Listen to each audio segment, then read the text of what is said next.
నమస్కారం. నేను మీ షణ్ముఖ్. ఈరోజు మన ముందర తెలుగుదేశం పార్టీ రాష్ట్ర అధికార ప్రతినిధి సూర్యదేవర్ లతా గారు ఉన్నారు. నమస్కారం మేడం. నమస్తే. మొత్తానికి ఇప్పుడున్నటువంటి కూటమి సర్కారు వేట ఆట రెండు స్టార్ట్ చేసిందని చెప్పేసి అనుకోవచ్చు. ఎందుకంటే గతంలో కాదంబరి జత్వాని గారి కేసులో ఆమె ఇచ్చిన ఎఫ్ఐఆర్ నమోదు మేరకు వివరాలు సేకరించి ఆధారాలు సేకరించి డీజీపీ గారు సీఎం గారు కూడా సంతకం చేశారు. సస్పెన్షన్ మొత్తం ముగ్గురు. ఎవరు? విశాల్ గున్ని, సీతారామాంజనేయులు, కాంతిరాణా టాటా. మరి మీరు దీన్ని ఏ విధంగా విశ్లేషిస్తారు మేడం? ఇప్పుడు వీళ్ళు ముగ్గురు చూసుకుంటే బలైపోయింది వాళ్ళ జీవితాలు, వాళ్ళ ప్రొఫెషన్ పోగొట్టుకున్నారు. అంతేకాని జగన్మోహన్ రెడ్డికి ఏం అవ్వలేదు కదా, ఏం అవ్వలేదు. సజ్జలకి ఏం అవ్వలేదు కదా, ఆ చేయించిన కుక్కల విద్యాసాగర్కి ఏం అవ్వలేదు కదా.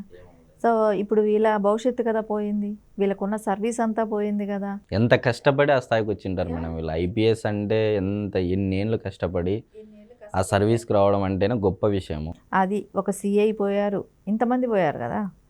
ఇంతమంది జీవితాలతో ఆడుకున్న నా ఎస్సీ నా బీసీ అని మాట్లాడిన వ్యక్తి ఈరోజు వాళ్ళనే బలి చేసేసాడు. వాళ్ళే కదా బలి అయిపోయింది ఇక్కడ. అంటే ఆయన చెప్పేది ఒకటి చేసేది ఒకటి అనేది అయితే ఇక్కడ తెలుస్తుంది. ఇక్కడ మీరు నా ఎస్సీ నా బీసీ నా ఎస్టీ అంటున్నారు. మరి ఈ ముగ్గురు ఐపీఎస్ ఆఫీసర్లో ఉన్నారు మేడం? ఉన్నారు కదా, వీళ్ళు ముగ్గురులో ఉన్నారు కదా.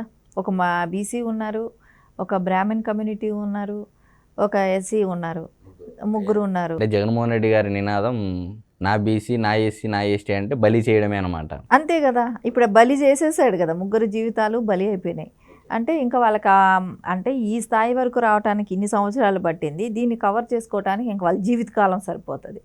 అంటే ఏ రకంగా నమ్మించి మోసం చేసి వాళ్ళనే బలి చేసి ఆయనకేమీ తెలియనట్టు ఉండటం అనేది చూసాం. అంటే ఇది ఇప్పుడు కాదు, ఫస్ట్ నుంచి చూస్తూనే ఉన్నాం కదా. రాజశేఖర్ రెడ్డి గారి హయాంలో నుంచి ఐఏఎస్లు ఏ రకంగా జైలుకి వెళ్ళారు, వాళ్ళని మళ్ళా సర్వీస్లోకి తీసుకొచ్చుకున్నాడు.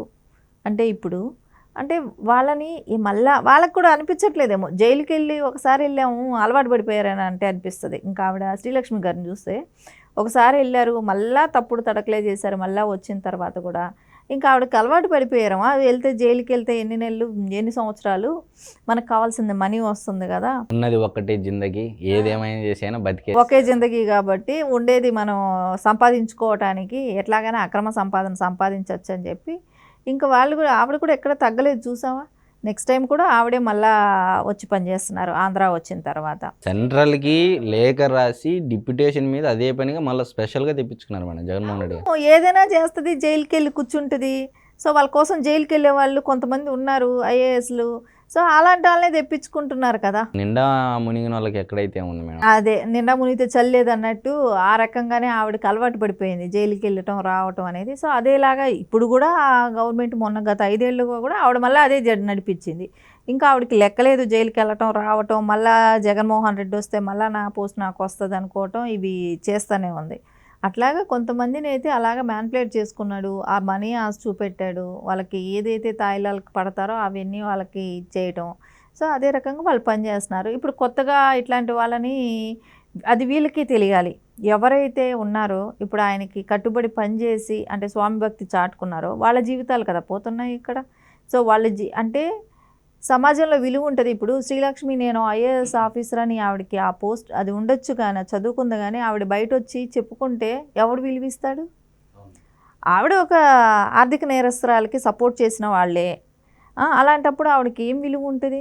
అయితే మేడం సాక్షి పేపర్లో ఇదే విషయం పైన రెడ్ బుక్ కుట్ర అని చెప్పేసి రెడ్ బుక్ని యాడ్ చేశారు. ఈ సస్పెన్షన్కు ఇదంతా చట్టబద్ధంగా చేసినప్పటికీ దానికి రెడ్ బుక్కు ఆపాదించుకుంటూ సాక్షి పేపర్లో రెడ్ బుక్ కుట్ర, ముగ్గురు ఐపీఎస్ అధికారులు సస్పెన్షన్ అని చెప్పేసి హెడ్డింగ్ పెట్టి మరీ రాశారు. మరి దీనిపై మీరేమంటారు? అంటే ఎక్కడ ఏది జరిగినా రెడ్ బుక్కే. జగన్మోహన్ రెడ్డికి నిద్రలో కూడా రెడ్ బుక్కే కనపడేటట్టు ఉంది. ఇంకా నాయకులకు అందరికీ తప్పు చేసిన వాళ్ళందరూ భయపడుతున్నట్టు. ఒకప్పుడు ఇదే నారా లోకేష్ గారిని పప్పు నాయుడుగా అందరూ అనినోళ్ళే మేడం. ఇప్పుడు ఎందుకు అదే అనుకుంటే నారా లోకేష్ గారిని చూసి ఎందుకు వీళ్ళు వణుకుతున్నట్టు మేడం? ఇప్పుడు అలా మాట్లాడింది వాళ్ళే, నారా లోకేష్ గారిని చూసి ఈరోజు వణుకుతున్నది వాళ్ళే. అంటే వాళ్ళకి తెలుసు వాళ్ళు చేసిన తప్పులేంటి తెలుసు. అంటే ఇప్పుడు రెడ్ బుక్లో నా లోకేష్ గారు ఏమీ కక్ష సాధింపు చర్యలు ఎక్కడ చేయట్లేదు, వాంటెడ్లీ కేసులు అయితే ఎక్కడ జరగట్లేదు. ఇది జరిగిందే కదా, ఒక హీరోయిన్ని విషయంలో వీళ్ళు ఏ రకంగా చేశారు అనేది అన్నీ బయట వచ్చాయి కదా. స్పష్టంగా అన్నీ తెలుసు కదా. ప్రజలు ఇప్పటికీ గత నెల రోజులుగా రోజు సీరియల్ లాగా చూస్తూనే ఉన్నారు కదా. రోజు ఎపిసోడ్ లాగానే కనపడుతుంది కదా. ఫ్లైట్ టికెట్లు ముందే తీసుకోవటం, బాంబే వెళ్ళటం, అరెస్ట్ చేయటం, వాళ్ళ తల్లిదండ్రులని తీసుకొచ్చి జైల్లో పెట్టడం, ఇవన్నీ జరుగుతూనే ఉన్నాయి. ఆవిడని బంధించటం, ఇవి ఎవరి కోసం చేశారు, ఎవరు పురమాయిస్తే చేశారు, ఇవన్నీ రోజు న్యూస్ చూస్తూనే ఉన్నారు. అలాంటప్పుడు ఇది ఎక్కడ రెడ్ బుక్లో వాళ్ళని అనుకుంటాం చెప్పండి. ఇది ఎక్కడైనా అన్యాయంగా వీళ్ళ మీద ఈ వేటు పడింది అనటానికి ఎక్కడైనా ఒక రీజన్ చూపెట్టమానండి వాళ్ళని. కాకపోతే వాళ్ళకి ఏంటంటే దొరికిపోయిన వాళ్ళందరూ రెడ్ బుక్లో ఉన్నారని చెప్పి వీళ్ళు అనుకుంటున్నారు, వైసీపీ వాళ్ళు. అంటే రెడ్ బుక్లో ఉండేది, రెడ్ బుక్లో ఉన్నారు లేరనేది మీరు చూసారా? అంటే వీళ్ళు మా పేరు ఎక్కించండి రెడ్ బుక్లు అని చెప్పేసి ఒకరి నుంచి ఒకరు పోటీ పడుతున్నారు మేడం. అంటే ఊహాగానాలతో ముందుగానే అన్నాం నా పేరుంది అని చెప్పేసి భయపడుతున్నారు. అక్కడ రెడ్ బుక్ అనేది అట్లాంటిది ఏమీ లేదండి. ఎక్కడ కానీ చట్టం తన పని తను చేసుకుపోతుంది. అదే ఫ్రమ్ ద బిగినింగ్ నుంచి బాబు గారు చెప్పినా, లోకేష్ గారు చెప్పినా, ఎవరు చెప్పినా అదే చెప్తున్నారు.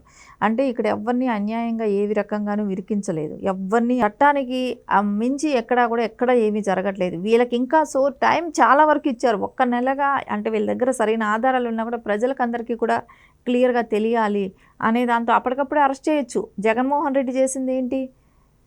చంద్రబాబు నాయుడు గారిని అసలు అక్రమ అరెస్టు, ఛార్జ్ షీట్లో పేరు లేని వ్యక్తిని కూడా అరెస్ట్ చేశాడు. ఒక మాజీ సీఎం, 14 సంవత్సరాలు సీఎం చేసిన వ్యక్తిని. కానీ ఇక్కడ ప్రతిదీ ఎవిడెన్స్ కలెక్ట్ చేసుకొని ప్రతిదీ తీసుకున్న తర్వాతే వాళ్ళని సస్పెండ్ చేశారు. దీనికి దానికి ఎంత తేడా ఉంది? ఒక క్లారిటీ, ప్రజలకి కూడా ఏం జరుగుతుంది ఏంటి అనేది తెలియాలి. స్పష్టంగా వాళ్ళకు ఒక ఐడియా ఉండాలి. ఎక్కడ కుట్రతో జరిగేది ఏమీ లేదు అనేది తెలియపరచాలనుకుంటున్నారు.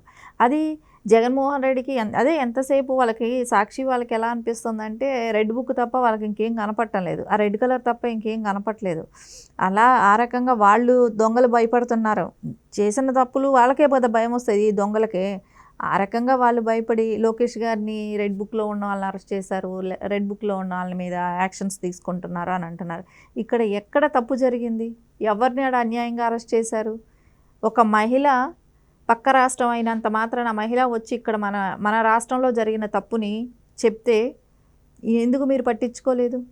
ఎందుకు మీరు కంప్లైంట్ తీసుకోలేదు? మీరు అది కూడా కాకుండా ఆవిడకి చేయాల్సిన న్యాయాన్ని మీరు ఎవరికి వంత పలికారు? గవర్నమెంట్కి వంత పలికారు. సో అది ఎవరైతే నాయకులు సపోర్ట్ ఉంది కాబట్టి, ఒక్కల విద్యాసాగర్ గారికి, సజ్జల గారి సపోర్ట్ కానివ్వండి, జగన్ గారి సపోర్ట్ ఉంటే ఆయన కోసం వీళ్ళు ఇంత కష్టపడ్డారు, ఇంతమంది అధికారులు. సో దానికి పర్యవసానం అనుభవిస్తున్నారు. దీనిలో ఎవరు ఏమీ చేసింది లేదు. వాళ్ళ ఉద్దేశం ఏంటంటే దొంగలకు ఎప్పుడూ భయంగానే ఉంటుంది, రోజు నిద్ర కూడా పట్టదు ఇక మీద. ఎక్కడికి వెళ్ళినా జగన్మోహన్ రెడ్డి గారు ఢిల్లీకి వెళ్ళినా, బెంగళూరు నుంచి ఆంధ్రాకు వచ్చినా, ఎక్కడ ఏ ప్లేస్కి వెళ్ళినా కూడా రెడ్ బుక్ అనే మాట ప్రెస్ మీట్లు ఖచ్చితంగా ఈ మధ్యకాలంలో వాడుతూ ఉన్నారు. అదే రెడ్ బుక్లో ఉన్నది మాట అనేది వాస్తవం. రెడ్ బుక్లో ఉన్నారా లేరా అనేది వీళ్ళు చూసారో చూడలేదు తెలియదు. కానీ అక్కడ న్యాయం ఎటుంటే అటు జరుగుతుంది.